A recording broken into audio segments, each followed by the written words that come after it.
அழுக்கு க்ளீன் பண்ணாதனால, சரியாக க்ளீன் பண்ணாதனால இதெல்லாம் சேர்ந்து நமக்கு வந்து மருவாக உருவாகுதுன்றத ஒரு காமனாக நம்ம வந்து கேள்விப்படுறோம். ஆனால் இன்னொரு விஷயம் என்ன அப்படின்னு சொல்லி கவனிச்சிங்கன்னா, இது அப்படியெல்லாம் வர்றதில்லை அப்படின்னு சொல்லிட்டு சயின்ஸ் சொல்லுது. நம்ம வந்து அந்த மரு இருக்கிறவங்களுடைய நம்ம டச் பண்ணும் பொழுது, அவருடைய எச்சில் படும் பொழுது, அவருடைய ஃபேஸில் டச் பண்ணும் பொழுது, சரிங்களா, தாம்பத்தியத்தின் பொழுது, இப்படி நிறைய விஷயங்களை நம்ம வந்து சொல்ல முடியும். அதனாலலாம் வந்து பார்த்திங்கன்னா இந்த மருக்கள் பரவக்கூடிய ஒரு விஷயத்தை வந்து பண்ணி கொடுக்குது அப்படின்றாங்க. ஒரு வைரஸ் வந்து பார்த்திங்கன்னா ஈஸியாக வந்து அட்டாக் பண்ணிடுது. ஏன் அப்படின்னா, இது பரவக்கூடிய வைரஸாக இருந்தாலும் யார் ஒருத்தருக்கு இம்யூனிட்டி இன்க்ரீஸாக இருக்குதோ அவங்களுக்கு பரவ முடியாது. இம்யூனிட்டி யாருக்கு வீக்காக இருக்குதோ அவங்களுக்கு தான் பரவுது. அடுத்ததாக நம்ம வீட்டில் வந்து என்ன பண்ணலான்னா, ரொம்ப ஈஸியான ஒரு ரெமெடி சொல்கிறேன், இதை பண்ணி பாருங்கள். அற்புதமாக வந்து மாற்றம் வரும். ஒரு 2-3 சாய்ஸ் உங்களுக்கு கொடுக்குறேன். எந்த சாய்ஸ் உங்களுக்கு பெட்டராக இருக்குதோ அதை நீங்கள் பயன்படுத்துங்க. அதாவது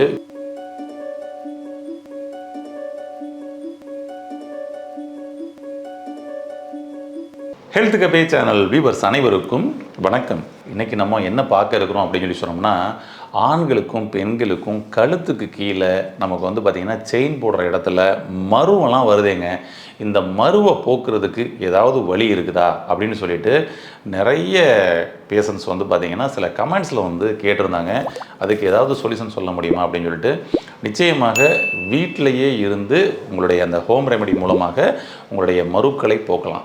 இது இன்றைக்கி நிறைய ஃபேஸ்லேயே வர ஆரம்பிச்சிருச்சு, உடம்புலாம் கூட வர ஆரம்பிச்சிருச்சு. ஃபஸ்ட்டு இதெல்லாம் வருவதற்கான அடிப்படையான காரணங்கள் என்ன அப்படின்றத நம்ம தெரிஞ்சுக்கிட்டு அந்த காரணத்தை நம்ம சரி செஞ்சுக்கிறது தான் மீண்டும் வராமல் தடுக்கும். அப்போ இது வருவதற்கான காரணங்கள் என்னென்னா, நம்ம காமனாக ஜென்ரலாக வந்து நம்ம வந்து கேள்விப்படுற ஒரு விஷயம் என்ன அப்படின்னா, இது வந்து சரியாக நம்ம வந்து குளிக்காமல் சரியாக அந்த குளித்த இடத்துல சரியாக துவட்டாமல், அந்த இடத்துல இருக்கக்கூடிய அழுக்கை க்ளீன் பண்ணாமல், அப்புறம் வந்து ஒரு காலரில் வந்து அழுக்காக இருக்கக்கூடிய சட்டைகளை வந்து அதிகமாக நம்ம வந்து பயன்படுத்திக்கிட்டு இருக்கோம் துவைக்காமல். அதாவது அழுக்கு அந்த இடத்துல சேருவதால், அழுக்கு க்ளீன் பண்ணாதனால, சரியாக க்ளீன் பண்ணாதனால இதெல்லாம் சேர்ந்து நமக்கு வந்து மருவாக உருவாகுதுன்றத ஒரு காமனாக நம்ம வந்து கேள்விப்படுறோம்.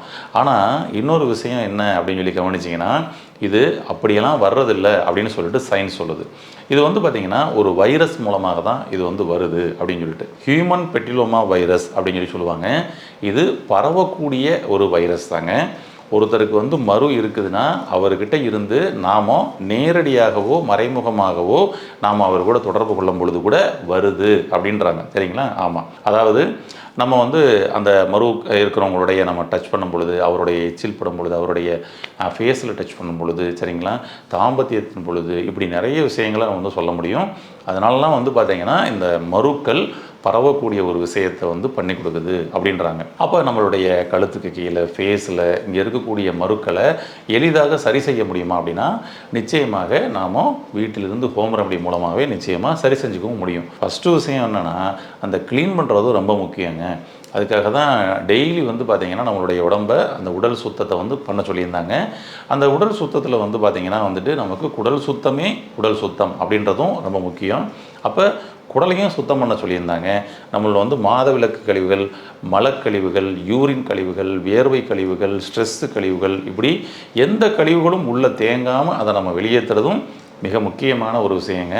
ஏன்னா கழிவுகளின் தேக்கமே நோய் அப்படின்றது தான் நமக்கு முன்னாடி சொல்லியிருக்கிறாங்க. அப்போ இது மாதிரியான கழிவுகள் இருக்கிறதுனால தான் ஒரு வைரஸ் வந்து பார்த்திங்கன்னா ஈஸியாக வந்து அட்டாக் பண்ணிடுது. ஏன் அப்படின்னா, இது பரவக்கூடிய வைரஸாக இருந்தாலும் யார் ஒருத்தருக்கு இம்யூனிட்டி இன்க்ரீஸாக இருக்குதோ அவங்களுக்கு பரவ முடியாது. இம்யூனிட்டி யாருக்கு வீக்காக இருக்குதோ அவங்களுக்கு தான் பரவுது. அப்போ நம்ம உடலை சுத்தமாக வச்சுருக்கப்படும் பொழுது, நம்ம கழிவுகளை வெளியேற்றிருக்கப்படும் பொழுது அவருக்கு இம்யூனிட்டி இன்க்ரீஸ் ஆகிருக்கும். இதுதான் கான்செப்ட். அப்போ வந்து பார்த்திங்கன்னா வந்துட்டு அவர்களுக்கு பரவக்கூடிய ஒரு நோயும் வருவதற்கான வாய்ப்புகள் இல்லை. அப்போ ஃபஸ்ட்டு விஷயம், உங்களுடைய உடலையும் குடலையும் சுத்தம் செய்யுங்க. அது ஃபஸ்ட்டு. அடுத்ததாக நம்ம வீட்டில் வந்து என்ன பண்ணலான்னா, ரொம்ப ஈஸியான ஒரு ரெமெடி சொல்கிறேன், இதை பண்ணி பாருங்கள். அற்புதமாக வந்து மாற்றம் வரும். ஒரு 2-3 சாய்ஸ் உங்களுக்கு கொடுக்குறேன். எந்த சாய்ஸ் உங்களுக்கு பெட்டராக இருக்குதோ அதை நீங்கள் பயன்படுத்துங்க. அதாவது வெங்காயம் இருக்குது பார்த்திங்களா, அந்த வெங்காயத்தை அப்படியே தோலை உரித்து அதை வந்து பார்த்திங்கன்னா சாறு எடுத்துக்கங்க. இந்த வெங்காய சாறு கொஞ்சம் சும்மா ஒரு 5 ml 10 ml போதுங்க. இந்த வெங்காய சாறு எடுத்துக்கோங்க. இந்த வெங்காய சாறில் வந்து பார்த்தீங்கன்னா வந்துட்டு கொஞ்சோண்டு வந்து சால்ட் வந்து மிக்ஸ் பண்ணுங்கள். அவ்வளோதான். வெங்காய சாறு ஒரு கிண்ணத்தில் வச்சுக்கிட்டு கொஞ்சம் ஒரு 1/4 ஸ்பூன் அளவுக்கு அப்படியே ஒரு சால்ட் எடுத்து கலந்துட்டீங்க அப்படின்னு சொல்லி சொன்னோம்னா வெங்காய சாறும் சால்ட்டும் கலந்து ஒரு சின்ன பேஸ்ட் மாதிரி வரும். இதை வந்து பார்த்தீங்கன்னா வந்துட்டு அப்படியே ஒரு நம்ம பட்ஸ் இருக்குது பார்த்தீங்களா, இந்த பட்ஸ் எடுத்து கொஞ்சமாக எடுத்து மறு இருக்கக்கூடிய இடத்துல, சரிங்களா, நம்மளுடைய ஃபேஸில் மறு இருக்குதுன்னா, கழுத்துக்கிட்ட மறு இருக்குதுன்னா, எங்கே மருவோ அங்கே மறு இருக்கக்கூடிய இடத்துல மருவை மட்டும் அப்படியே மருவு மேலே போடுங்க, மருவை சுற்றி போடுங்க, போதும். இது வந்து பார்த்தீங்கன்னா அப்படியே வந்து அப்படி பட்டு போய் உதிர்றதை நம்மளால் வந்து பார்க்க முடியும். தொடர்ந்து பண்ணிட்டு வந்தோம் அப்படின்னோம்னா 3 to 15 days ஆகுதுங்க. இது மாதிரி வந்து நம்ம வந்து அந்த மரு வந்து பார்த்திங்கன்னா அந்த இடத்துல இருந்து ரிமூவ் ஆகிறதுக்கு. அது அவரவர்களுடைய பாடியோட தன்மையை பொறுத்து தான் இது வரும். இது ஒரு ஈஸியான ஒரு ரெமெடியாக இருக்குதா, செஞ்சு பாருங்கள். ரைட், இன்னும் ஒரு ரெமெடி சொல்கிறேன் உங்களுக்கு. இதுவும் வந்து கொஞ்சம் ஈஸியான ஒரு ரெமெடி தான். இது என்னென்னா மூலிகை. நம்மளுடைய முன்னோர்கள் சித்தர்கள் இது மாதிரி வந்து பார்த்திங்கன்னா மரு இருந்ததுன்னா அந்த மருவை நீக்குவதற்கு ஒரு அற்புதமான ஒரு மூலிகை சொல்லியிருக்கிறாங்க. அம்மான் பச்சரிசி அப்படின்னு சொல்லிட்டு, அம்மான் பச்சரிசி மூலிகைன்னு ஒரு செடி இருக்குதுங்க. அது நம்ம சும்மா சாலையோரங்களில் வந்து நமக்கு கிடைக்கக்கூடிய ஒரு செடி தான். அந்த அம்மான் பச்சரிசி செடியை, அந்த மூலிகை செடியை எடுத்து அந்த இலையை அப்படியே ஒடிச்சிங்கன்னா அதில் ஒரு பால் வருங்க. அந்த பாலை நம்ம மரு இருக்கிற இடத்துல வச்சோம் அப்படின்னு சொல்லி சொன்னோம்னா ஆட்டோமேட்டிக்காக அந்த மரு அப்படியே உதிர்ந்து விழுந்துருங்க. மீண்டும் திரும்ப வராமலும் இது தடுக்கப்படும்.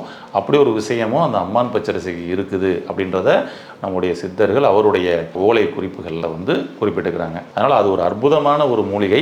இந்த மருவுக்கு பயன்படுத்தி பாருங்கள். இன்னும் கொஞ்சம் அடுத்த சாய்ஸ் போனோம் அப்படின்னு சொல்லி சொன்னோம்னா நிச்சயமாக இன்னொரு சொல்யூஷனும் நம்ம வந்து பண்ணிக்க முடியும்.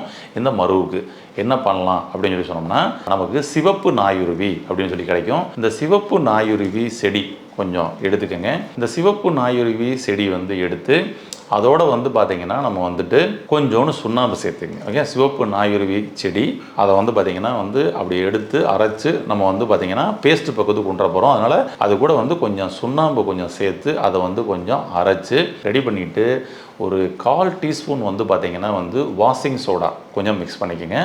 அவ்வளோதாங்க. இப்போ வந்து பார்த்திங்கன்னா அப்படியே மிக்ஸ் பண்ணிங்கன்னா இது வந்து ஒரு பேஸ்ட் பக்குவத்துக்கு வரும். சிவப்பு நாயுருவி செடியினுடைய சாறு, கொஞ்சம் சுண்ணாம்பு, அதுக்கப்புறம் வந்து பார்த்திங்கன்னா வந்துட்டு கொஞ்சம் வாஷிங் சோடா, அதாவது 1/4 டீஸ்பூன் வாஷிங் சோடா மிக்ஸ் பண்ணிங்கன்னா ஒரு பேஸ்ட் பக்குவத்தில் வரும். இந்த பேஸ்ட் பக்குவத்தில் வர்றதை ஒரு டப்பாவில் நீங்கள் வந்து போட்டு வச்சுக்கலாம். டெய்லி நைட்டு நீங்கள் படுக்க போகிறதுக்கு முன்னாடி இது வந்து பார்த்திங்கன்னா வந்து எடுத்து இதுவும் அதே போல் பட்ஸில் எடுத்து நமக்கு தேவையில்லாத அந்த மருக்கள் இல்லாத இடங்களில் வந்து வைக்கக்கூடாது.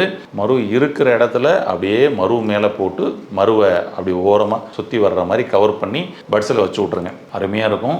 மிக வேகமாக நமக்கு வந்து பார்த்திங்கன்னா அந்த மரு எவ்வளோ பெருசாக இருந்தாலும் அப்படியே சூப்பராக அப்படியே உதிர்ந்து வந்துடுங்க.